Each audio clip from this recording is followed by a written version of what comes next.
तभी 1% चांस बन पाएगा कि तुम रीटा का सामना कर पाओ। ट्रेनिंग शुरू हुई और अपनी ताकतों के बावजूद उन्हें होलोग्राम से लड़ने में बहुत दिक्कत हो रही थी। तो अल्फा 5 ने उन्हें एक स्पेशल टेक्निक सिखाई, जहां उन्हें दुश्मनों के हमले से बचते हुए उन्हें पीछे से पकड़कर जमीन पर फेंकना है। जेसन और बाकी लोग ये तो सीख गए और लड़ाई की बढ़िया प्रैक्टिस की, लेकिन अभी तक कोई भी मॉर्फ नहीं कर पाया। उन लोगों को थोड़ा मोटिवेट करने के लिए अल्फा 5 उन्हें गुफा के दूसरे हिस्सों में ले गया, जहां उसने अपने मेन साथी जॉर्ड्स दिखाए। ये मशीन्स पुराने डायनासोर्स के जमाने के जानवरों पर बनी है और ये है तुम्हारी सवारी, लेकिन तुम इन्हें तभी कंट्रोल कर पाओगे जब तुम मॉर्फ करना सीख लोगे, क्योंकि सिर्फ आर्मर पहनने के बाद ही जॉर्ड्स को बुलाया जा सकता है। ये सब दिखाने के बाद अल्फा 5 ने कहा कि अपनी ट्रेनिंग जारी रखो, लेकिन जैक ने चुपके से अपना जॉर्ड टेस्ट करने का फैसला किया। जैसा होना था वही हुआ, वो मशीन को कंट्रोल नहीं कर पाया और जॉर्ड पहाड़ के नीचे कंट्रोल के बाहर चला गया। बहुत मेहनत के बाद जैक जॉर्ड को किसी तरह शिप तक वापस लेकर आया, लेकिन पहाड़ की दीवार को क्रॉस करते वक्त उसने लगभग अपने दोस्तों को कुचल ही दिया था इस मशीन से। किस्मत से किसी को चोट नहीं लगी, लेकिन जेसन जैक के एटीट्यूड पर बहुत गुस्सा हुआ और उससे बात करने गया। जैक उसकी बात नहीं सुन रहा था, लेकिन जेसन ने उसे पकड़ लिया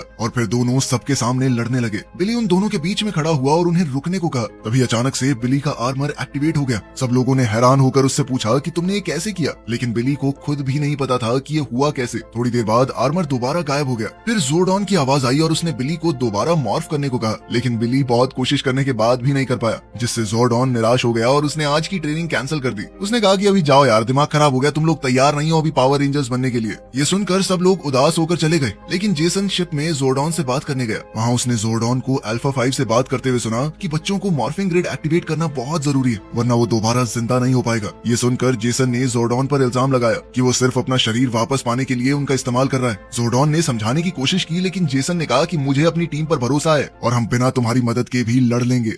बाहर जाकर जेसन बाकी सबसे मिला और फिर जैक ने कहा कि चलो पहाड़ों में कैंपिंग करने चलते हैं। दूसरी ओर रीटा शिप यार्ड में लोगों की एनर्जी अपने अंदर खींच रही थी।